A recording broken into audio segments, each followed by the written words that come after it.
करेंगे scattering of light पर based कुछ नेचुरल फिनोमेना के बारे में, कुछ एप्लीकेशंस हैं स्कैटरिंग ऑफ लाइट की, उसके बारे में डिस्कस करेंगे। इसके पहले जो वीडियो था उस लेक्चर में आपने स्टडी किया था स्कैटरिंग ऑफ लाइट क्या होता है, टिंडल इफेक्ट क्या होता है, रैलिंग लॉ क्या होता है। जिन्होंने वो वीडियो नहीं देखा हो मैंने डिस्क्रिप्शन में लिंक दे रखी है, तो वहां से आप scattering of light, Tyndall effect और रैलिंग लॉ को डिटेल में समझ सकते हैं।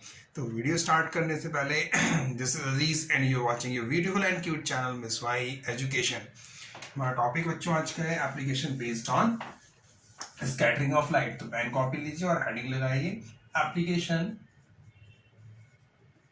Application based on scattering of light, scattering of light. जैसे कि आप सभी को मालूम है कि स्काई का कलर ब्लू होता है all most of the time, हर समय ब्लू नहीं होता है। जैसे सूरज जब सनराइज और सनसेट के समय सन के आसपास एकदम रेडिश सा होता है, येलो सा होता है, सन एकदम डार्क रेड क्यों दिखता है, ठीक है। जो डेंजर सिग्नल होते हैं वो रेड कलर के क्यों होते हैं, ये सारी बातें आज के इस वीडियो में हम करने वाले हैं। चलिए तो फर्स्ट फिनोमेना देखते हैं। फर्स्ट आपका है sky appears blue, sky appears blue। जो स्काई है वो ब्लू क्यों दिखता है, उसके पहले हम कुछ थोड़ा सा स्कैटरिंग को बता दें। स्कैटरिंग क्या होता है शॉर्ट में, स्कैटरिंग का मतलब होता है बिखरना, फैलना। लाइट का फैलने को हम स्कैटरिंग कहते हैं, लाइट के बिखरने को हम स्कैटरिंग कहते हैं। है क्या बच्चों कि जब जो लाइट आती है सन की रेज, तो जो एटमॉस्फेयर में पार्टिकल्स होते हैं, डस्ट पार्टिकल्स होते हैं, स्मोक पार्टिकल्स होते हैं और डिफरेंट टाइप्स की गैसेस होती हैं, उनसे जब लाइट टकराती है, स्ट्राइक करती है, तो स्ट्राइक करने के बाद तो पार्टिकल्स उस लाइट को एब्जॉर्ब कर लेते हैं और री इमिट कर देते हैं इन ऑल डायरेक्शन। यही कहलाता है हमारा स्कैटरिंग की लाइट बिखर गई। और इसमें जो पार्टिकल्स का साइज होता है वो साइज इस लाइट की वेव लेंथ से बहुत बहुत छोटा होता है, तो इनकी स्कैटरिंग हो जाती है। और एक रैलिंग लॉ और बताया था वो और समझ लीजिए। Railing law, according to railing law, फिर मैं ये समझाता हूं कि पेल्स ब्लू क्यों दिखता है। Railing law according to railing law, railing ने क्या बताया था कि intensity of scattered light is inversely proportional to the fourth power of the wavelength of the light। ये रैलिंग लॉ था। क्या था ये लॉ कि वेवलेंथ जितनी ज्यादा होगी स्कैटरिंग उतनी कम होगी, वेवलेंथ जितनी कम होगी स्कैटरिंग उतनी ज्यादा होगी। यही चीज तो था कि वेवलेंथ जितनी ज्यादा होगी स्कैटरिंग उतनी कम होगी, वेवलेंथ जितनी कम होगी स्कैटरिंग उतनी ज्यादा होगी। IS means scattering, intensity of scattered light inversely proportional है, उल्टे उल्टे, मतलब एक वैल्यू अगर क्वांटिटी बहुत ज्यादा है तो उसके रिस्पेक्ट में दूसरी क्वांटिटी कम होगी। तो चलिए आइए समझते हैं स्काई एपियर्स ब्लू क्यों होता है। अब जो सन से लाइट आती है वो बीम ऑफ लाइट कैसी होती है, व्हाइट कलर की, बट इट कंस्टिट्यूट कलर कितने होते हैं, 7, विबग्योर VIB, यानी violet, indigo, blue, green, yellow, orange and red. इस 7 कलर के कॉम्बिनेशन में होता है। किसमें होता है बच्चों, 7 कलर के कॉम्बिनेशन में ये होता है। अब जो वायलेट कलर होता है वो स्कैटर्ड मोस्ट होता है, स्कैटर्ड मोस्ट, और जो रेड कलर होता है वो स्कैटर्ड लीस्ट होता है। क्यों होता है स्कैटर लीस्ट, क्यों होता है, क्योंकि इसकी जो वेवलेंथ होती है वो कैसी होगी, इसकी वेवलेंथ बहुत ज्यादा होती है, इसकी वेवलेंथ कम होती है। जो वायलेट कलर है उस वायलेट कलर की जो वेवलेंथ है लैम्डा, वो कैसी होती है, मिनिमम। इसकी वेवलेंथ कैसी होती है, मिनिमम। इसकी वेवलेंथ जो होती है लैम्डा, वो कैसी होती है, मैक्सिमम, लैम्डा मैक्सिमम। इसलिए ये स्कैटर लीस्ट करता है, क्योंकि वेवलेंथ अगर ज्यादा है तो स्कैटरिंग कम होगी, वेवलेंथ कम है तो स्कैटरिंग ज्यादा होगी। अब होता क्या है, ये हमारी अर्थ है, क्या है, अर्थ। राइट। ये हमारी अर्थ है, ये अर्थ का एटमोस्फियर है। क्या है ये? एटमोस्फियर अर्थ का।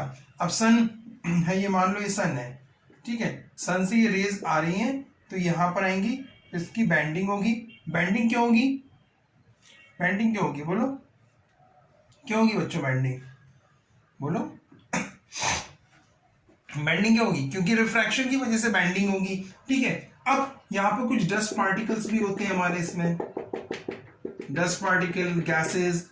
इस एटमॉस्फेयर में गैसेस भी होती हैं, डस्ट पार्टिकल भी होती है। जब रेज लाइट इससे टकराती है तो वो स्कैटर्ड होगी। तो ब्लू लाइट, वॉयलेट लाइट आपका स्कैटर्ड होगा, इंडिगो स्कैटर्ड होगा, ब्लू स्कैटर्ड होगा। तो जो स्काई है, आसमान में, ये तीनों कलर फैल जाएंगे। ये तीनों कलर क्या होंगे? फैल जाएंगे। अब हमारी जो ह्यूमन आई है वो लेस सेंसिटिव होती है वॉयलेट और इंडिगो कलर के लिए, तो इसलिए जो ब्लू कलर है वो हमें दिखाई देगा, वो हमें ब्लू कलर दिखाई देगा। तो रीजन क्या हुआ इसका कि जो इंटेंसिटी, जो आपका वेवलेंथ होती है वॉयलेट कलर की, वो बहुत कम होती है। इसकी वजह से वॉयलेट कलर स्कैटर्ड ज्यादा होगा, तो वॉयलेट कलर स्कैटर्ड हुआ, उसके बाद इंडिगो कलर स्कैटर्ड हुआ, फिर ब्लू कलर स्कैटर्ड हुआ। इस तरह से ये कलर हमारे आसमान में फैल गए। अब हमारी जो आईज हैं वो लेस सेंसिटिव होती हैं ब्लू, वॉयलेट और इंडिगो कलर के लिए, इसलिए हमको स्काई कैसा दिखता है? ब्लू कलर का, कि ये स्काई है, इस स्काई में पूरा आपका ये फैल गया। कौन से कलर? तीनों कलर फैल गए, वॉयलेट फैल गया, इंडिगो फैल गया और ब्लू फैल गया, तीनों कलर फैल गए। लेकिन अब हमें दिखा क्या? Blue colour. क्यों? क्योंकि वॉयलेट और इंडिगो हमारी आइस में इतना लेस सेंसिटिव होता है, इसलिए ब्लू कलर का स्काई हमको दिखाई देता है ड्यूरिंग द डे, यानी कि दिन के समय में। अगर हम सुबह के समय में देखेंगे तो उस पर भी हम पहुंचते हैं, ये नोट करिए। फिर हम आपको बताएं कि जब ड्यूरिंग द सनसेट और सनराइज के समय जो स्काई है वो आसपास रेडिश गोल्डन सा क्यों दिखाई देता है। नोट किया? नोट करिए। डन। चलिए, ये लॉ याद रखना, रैलिग लॉ। रैलिग लॉ से ही ये सारे फिनोमेना आपके बन जाएंगे, ठीक है। चलिए, सेकंड आता है sky appears red during sunrise and sunset. Sunrise और सनसेट के समय जो आपका स्काई है वो सन के आसपास एकदम रेडिश सा दिखता है, गोल्डन सा दिखता है। देखिए उसके लिए क्या होता है, ये है हमारा अर्थ, मान लिया हमने, ये हमारा अर्थ है। क्या है? अर्थ। ये अर्थ है और ये अर्थ का एटमॉस्फेयर है। क्या है? ये अर्थ का एटमॉस्फेयर बाउंड है। अब ये हॉरिजन, सन कहां से राइज हो गए, कहां पर सेट होगा? हॉरिजन पर। जब सन सेट का टाइम होगा तो वो हॉरिजन पर होगा, और जब सनराइज का समय होगा तब भी वो हॉरिजन पर होगा। तो ये है हॉरिजन पर, सन यहाँ कहीं पर है हॉरिजन पर, राइट। अब यहां से रेज ऑफ लाइट आई तो वो स्कैटर किया, रिफ्रैक्ट करा, ठीक है। रेज ऑफ लाइट आई और रिफ्रैक्ट करी, रेज ऑफ लाइट आई और रिफ्रैक्ट करी। इस तरह से रिफ्रैक्शन क्यों हुआ? रिफ्रैक्शन, एटमॉस्फेरिक रिफ्रैक्शन की वजह से बेंडिंग हुई, बेंड हुई लाइट, राइट। अब यहां पर फिर वही डस्ट पार्टिकल, ये डस्ट पार्टिकल है, स्मोक पार्टिकल है, डिफरेंट टाइप की गैसेस हैं यहाँ पे। अब है क्या कि जो वॉयलेट कलर है, इंडिगो कलर है, वॉयलेट, इंडिगो और ब्लू, ये स्कैटर कैसे होंगे? मोस्ट, स्कैटर मोस्ट करेंगे। सबसे ज्यादा वॉयलेट करेगा, फिर इंडिगो करेगा, फिर ब्लू करेगा।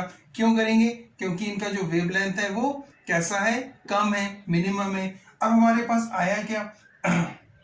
येलो, ऑरेंज और रेड। ये कलर कैसे करेंगे? Scattered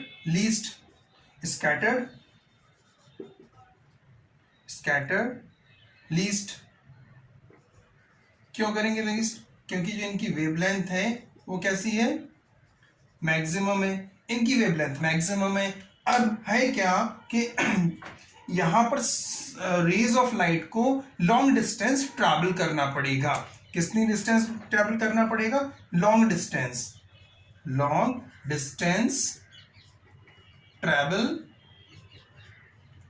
travel by light, different colours कि लाइट को ज्यादा डिस्टेंस ट्रैवल करना पड़ेगा, तो जो वॉयलेट, इंडिगो और ब्लू कलर है वो रास्ते में यहाँ कहीं खत्म होते जाएंगे।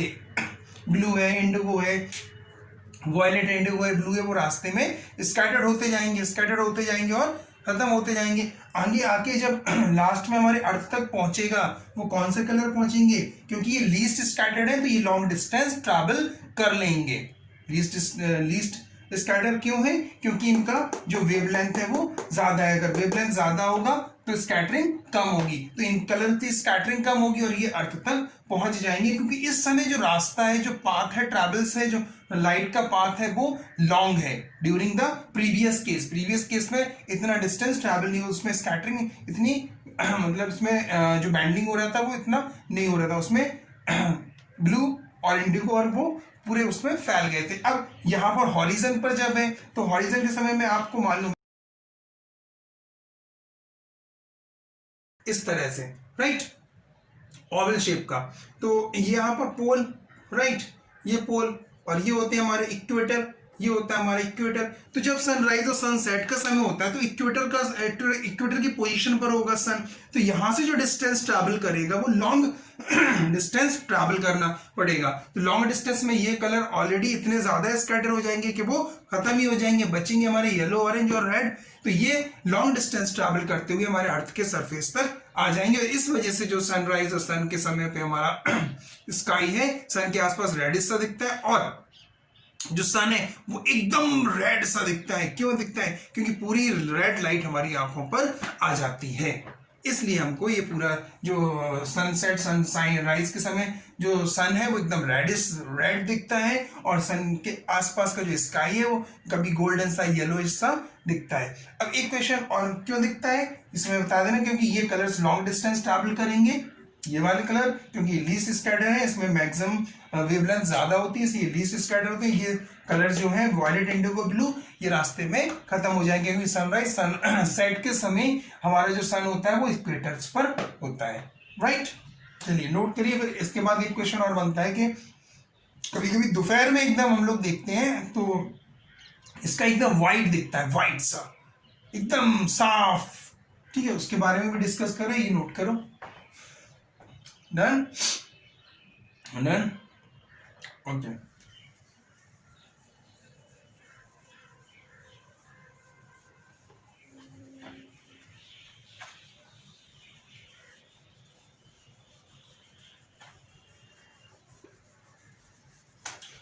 अब आता है आपका next, at noon time, at noon sky appears white, एकदम व्हाइट। मैं बादल की बात नहीं कर रहा हूं, बादल क्लाउड की बात नहीं कर रहा हूं, स्काई की बात कर रहा हूं। आसमान एकदम साफ सा दिखता है। कभी देखना 12, 12:30, 1 बजे के टाइम एकदम ऊपर देखना तो एकदम साफ व्हाइट सा दिखेगा। क्यों, उसका रीजन भी देखिए। ये हमारा अर्थ है, ये क्या है, अर्थ है, राइट, ये हमारा अर्थ है, ये हमारा एटमॉस्फेयर, राइट, ये हमारा atmosphere. Sun over the horizon कहां पर होगा, एकदम 12 बजे ओवर द हॉरिजन, एकदम ऊपर होगा हॉरिजन के, यानी यहां कहीं अगर सन है तो जो सन की रेज आ रही है वो एकदम सीधी आएंगी। इनकी बैंडिंग नहीं होगी। क्यों, क्योंकि जब नॉर्मली स्ट्राइक करता है तो हम पढ़ के आए कि नो बैंडिंग ऑफ लाइट। जब rays of light normally strike करती हैं तो उनकी बैंडिंग नहीं होती, तो यहां पर बैंडिंग नहीं होगी। ऑल्दो यहां पर पार्टिकल्स हैं, डस्ट पार्टिकल, स्मोक पार्टिकल्स हैं, यानी इनका साइज जो है पार्टिकल्स का वो साइज कैसा है बताओ। साइज जो है वो इनकी वेवलेंथ से बहुत कम है। अब जब ये आ रहे हैं तो यहाँ पे जो डिस्टेंस ट्रैवल कर रही है लाइट, यानी जितनी भी कलर की लाइट है विद ग्योर है, यानी कि violet, indigo, green, yellow, orange, red, ये पूरा 7 कलर्स की जो लाइट है ये कैसा डिस्टेंस ट्रैवल कर रही है, distance travel by light, all colour of light, shortest distance travel by light is shortest distance travel कर रहे हैं, तो जो स्कैटरिंग होगी, all colour scattered equally, nearly equally लिख लीजिए, नियरली इक्वली, एकदम इक्वली नहीं लेकिन लगभग लगभग सब इक्वली स्कैटर्ड करेंगे। इक्वली स्कैटर्ड करेंगे तो फिर वो क्या, हमें व्हाइट, क्योंकि ये इनका मिक्सअप किसका है, व्हाइट कलर की लाइट का है, और जब वो स्कैटर्ड नियरली इक्वली करेंगे तो फिर वो एकदम व्हाइट कलर ही फैल जाएगा, और नून टाइम पे जो हमें आसमान दिखेगा वो एकदम कैसा दिखेगा, व्हाइट दिखेगा, राइट, एकदम सा व्हाइट। तो ये है आपका कंसेप्ट कि स्काई ज्यादातर समय में ब्लू दिखता है। कब, ये पोजीशन है आपकी, ये पोजीशन देखो कि इस तरह की पोजीशन होती है कि यहाँ पर ये अर्थ है, यहाँ पर ये सनसेट और सनराइज का समय है, ये सनराइज और सनसेट, यहाँ पर राइज का समय सनराइज, ठीक है, और यहाँ पर सनसेट का समय ये नून टाइम हो गया आपका, नून हो गया, राइट। यहाँ से यहाँ तक सन हमें कैसा दिखता है, ब्लू, स्काई ब्लू दिखता है, यहाँ से यहाँ तक भी स्काई ब्लू दिखता है, सनराइज और सनसेट के समय रेड दिखता है, नून के समय व्हाइट दिखता है। ये कंडीशन है, इस तरह से आप इसको याद रख सकते हैं, कब ब्लू दिखता है, कब रेड दिखता है और कब व्हाइट दिखता है, ठीक है। डेंजर सिग्नल, डेंजर सिग्नल पे बात करें, समझ में आ गया ना कि रेडिश क्यों दिखता है, ब्लू क्यों दिखता है, नून क्यों दिखता है, रेडिश क्यों दिखता है, क्योंकि जो वायलेट इंडिगो है वो इतने ज्यादा स्कैटर हो जाते हैं, लॉन्ग डिस्टेंस ट्रैवल करना पड़ती है कलर्स को, लाइट को, और वो बीच में ही खत्म हो जाते हैं, बचता है येलो इंडिगो और सॉरी येलो, ऑरेंज और रेड, तो वो ट्रैवल करके हमारे अर्थ के सरफेस पर आ जाता है और वो उनको रेडिश सा दिखता है आसपास, और सन एकदम रेड दिखता है। ब्लू क्यों दिखता है, क्योंकि वायलेट इंडिगो और ब्लू कलर स्कैटर्ड होते जाते हैं और वो पूरे आसमान में फैल जाते हैं। और इस नून क्यों दिखता है वो अभी यहाँ पे बताया, सारी चीजें ये तीन क्लियर हो गए आपको, राइट। अब आता है danger signal. Danger signal red colour का क्यों होता है, fourth, danger signal red colour. Why the danger signal is in red colour, red colour का क्यों होता है, देखो हमें मालूम है कि रेड कलर की जो रेड कलर है उस रेड कलर का जो वेवलेंथ होती है, वेवलेंथ कैसी होती है बोलो, वेवलेंथ हाई होती है, बहुत ज्यादा होती है, रेड कलर की वेवलेंथ हाई होती है। अब अगर वेवलेंथ हाई है तो इसकी स्कैटरिंग कैसी होगी, स्कैटर्ड लीस्ट स्कैटर्ड करेगा। अब जैसे यहां पर लाइट, रेड लाइट हमने लगा दी, ठीक है, अब दूर कहीं पर कोई बंदा आ रहा है, ठीक है, तो ये जो स्कैटरिंग रेड लाइट होगी, तो ये रेड लाइट बिल्कुल कम स्कैटर्ड होगी, थोड़ी थोड़ी स्कैटर्ड होगी, रास्ते में थोड़ी थोड़ी स्कैटर होगी और लॉन्ग डिस्टेंस ट्रैवल कर लेगी, लॉन्ग डिस्टेंस ट्रैवल कर लेगी, ठीक है, लॉन्ग डिस्टेंस ट्रैवल कर लेगी, लॉन्ग डिस्टेंस ट्रैवल कर लेगा रेड कलर। इसकी जगह अगर हम कोई दूसरा कलर यूज करते तो वो लॉन्ग डिस्टेंस ट्रैवल नहीं कर पाते, क्योंकि मैक्सिमम वेवलेंथ इसी कलर की होती है, इसलिए ताकि दूर से हमें रेड कलर दिख जाता है, रेड कलर की स्कैटरिंग कम होती है, इसलिए इस डेंजर सिग्नल रेड कलर का बनाया जाता है, क्योंकि रैलिंग लॉ में यही बताता है कि जिसकी वेवलेंथ ज्यादा होगी उस लाइट कलर की लाइट का स्कैटरिंग कम होगा, ठीक है। सारा फिनोमेना बेस हो रहे हैं किस पर, रैलिंग लॉ पर। एक और फिनोमेना है वो बता दो, वो रैलिंग लॉस को फॉलो नहीं करता है, अभी उस पर भी जाते हैं। तो क्लियर हो गया कि डेंजर सिग्नल रेड कलर का क्यों होता है, इसलिए होता है क्योंकि red colour long distance travel कर लेते हैं, क्योंकि उनकी स्कैटरिंग कम होती है। स्कैटरिंग कम क्यों होती है, क्योंकि उनकी वेवलेंथ ज्यादा होती है। नोट करिए, फिर एक लास्ट और है, डन। चलिए अब एक और लास्ट और है इस फिनोमिना, तो ये आपका टॉपिक कंप्लीट हो जाएगा। लास्ट है कि जो क्लाउड्स हैं, why the clouds appear, why the clouds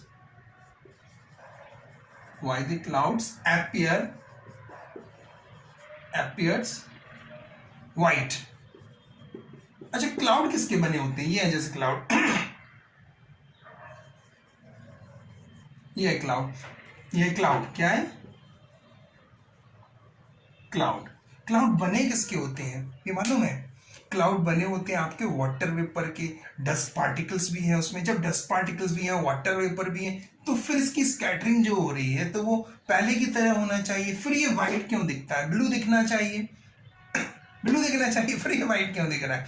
उसका रीजन ये है क्योंकि यहां पर रैलिंग लॉ वैलिड नहीं होता। क्लाउड्स के केस में बच्चों railing law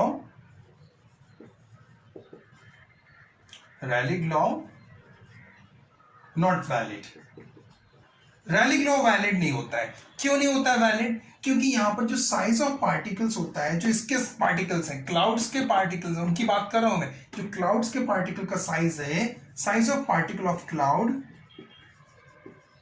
cloud is greater than the, उनका जो साइज होता है ग्रेटर होता है किससे? Wavelength of light, wavelength of, जो लाइट की वेवलेंथ होती है, लाइट की वेवलेंथ से उनका साइज जब बड़ा होगा तो रैलिंग लॉ वैलिड नहीं करेगा। रैलिंग लॉ वैलिड कहां पर करता है? जहां पर साइज ऑफ पार्टिकल्स वेवलेंथ से बहुत बहुत बहुत कम है। यहां पर जो पार्टिकल्स हैं क्लाउड्स के, उनका साइज वेवलेंथ से ज्यादा है। जब साइज वेवलेंथ से ज्यादा होता है तो आपको बताया था इसके पहले वीडियो में मैंने, scattering of light Tyndall effect में, रैलिंग लॉ में, वीडियो नंबर 4 था, उसमें बताया था। आप सर्च करिएगा यूट्यूब पे scattering of light miss Y education, या आपको मैंने डिस्क्रिप्शन में लिंक दे रखी है, वहां से देखिएगा। सेकंड केस मैंने बताया था अगर ये साइज ऑफ पार्टिकल्स बड़ा है तो क्या स्कैटरिंग नहीं होगी? स्कैटरिंग होगी।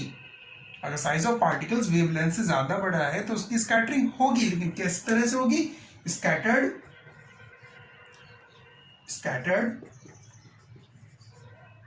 Nearly equally, all color scattered equally। जब ऑल कलर इक्वली स्कैटर्ड करेंगे तो क्या होगा? क्लाउड हमको वाइट दिखाई देगा। तो ये रीजन था क्लाउड के वाइट दिखने का। तो आज के इस वीडियो में बच्चों मैंने कंप्लीट किया आपका कि एप्लीकेशन, जो स्कैटरिंग ऑफ लाइट हमने पढ़ा था उसके क्या क्या एप्लीकेशन ने। सूरज हमें रेड क्यों दिखता है? सनसेट सनराइज के समय सूरज के आसपास रेडिश गोल्डन सा क्यों दिखता है? ड्यूरिंग द डे हमें स्काई ब्लू क्यों दिखता है? नून टाइम पे स्काई एकदम सफेद क्यों दिखता है? डेंजर सिग्नल रेड कलर के क्यों होते हैं? और क्लाउड व्हाइट क्यों दिखता है? Thank you.